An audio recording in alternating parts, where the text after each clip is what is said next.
Good morning, everybody. It is Sunday morning here on my workshop, and I'm trying to work on the CNC machine again.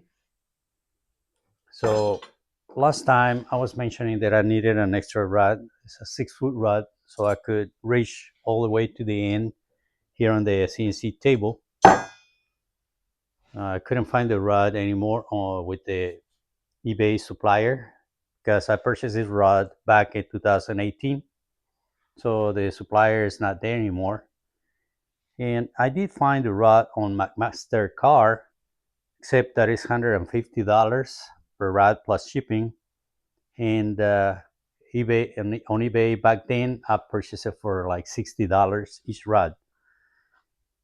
So what I had to do, since I already cut the rod for another project, I took a piece of leftover and drilled a hole and put it on the lathe. And I made a male and female ends for one of the rods.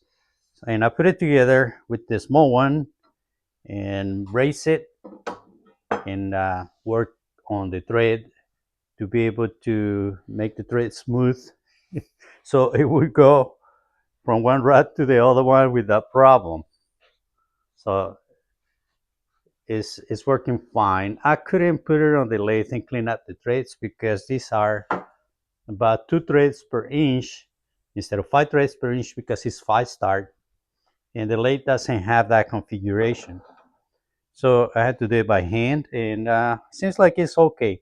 Now the reason I can't do that is because what I need that extension is so the carriage will park all the way to the back. So actually, it's not going to be using that part of the thread the to cut the material. So I'll just try to like put it there. Let's see. It's gonna end up around here on this position. It's gonna kind of look like that. Now I got the motor right here on the front of the machine, and it's got this crank, so I'm able to actually move manually the gantry all the way to the back or to the front, or micro adjust it. And the reason I can do that is because there's a chain on the back with some sprockets, and that chain will chain both of the axes together. In other words, it's going to be mechanically tied together so it won't get out of phase. And I can do that with this chain that I got, kind of like a bicycle chain. So this all mechanically tied both of the axes, and that way I can just use um, one crank here on the front to be able to move the gantry with 2 axes all together. Now here's the crank part that I attached to the stepper motor. And you can see I got this other stepper motor here with the crank also, so I can actually do a manual adjustment. And I got another crank here on this other motor. Also, I had to do a rabbet cut here on this table. So making this rabbet cut here on top of the table allowed me to set the rail below the table surface, and that way I can use this part of the table as a workbench when I'm not using the CNC. I put it all the way, park it all the way to the back, and then I can set any pieces of wood that I'm working on flat on the table without interfering with the rails. And I thought that was a good feature. Sure, I thought about that before I started building the planks here on the workbench, because now it's very hard to cut with the circular saw.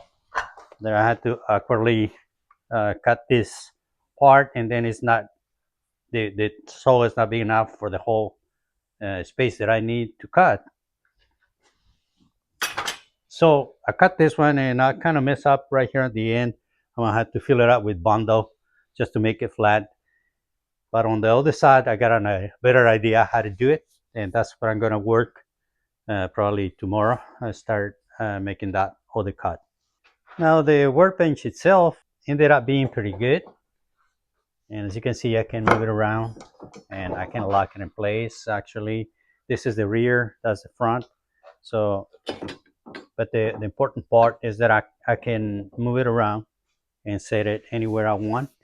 And if I'm gonna make a lot of dust, cutting some MDF or something like that, then I can just drag it to the outside because I don't have a dust collection at this time. But eventually, I'll get the dust collection system installed here on the workshop, and then I can actually get a dust collection hose and try to get rid of all the sawdust when I'm using the machine. I got big plans for it, but the important part that a CNC needs is just the base, the table, and then we can start adding stuff to it. This work table is gonna measure around 30 inches by 42 inches. So you can comfortably fit a 3 feet by 2 feet project on top of the table and work on it. So I don't know how much a CNC system this size would be if you had to buy one, but I think it's worth to try to learn how to actually build it yourself and put it together and make it work. That way you learn a little more about how these things work. And if it breaks, then you can fix it. Anyway, this is going to be all for this video. Thank you very much for watching. I appreciate you here, and I will see you in the next one. Bye-bye.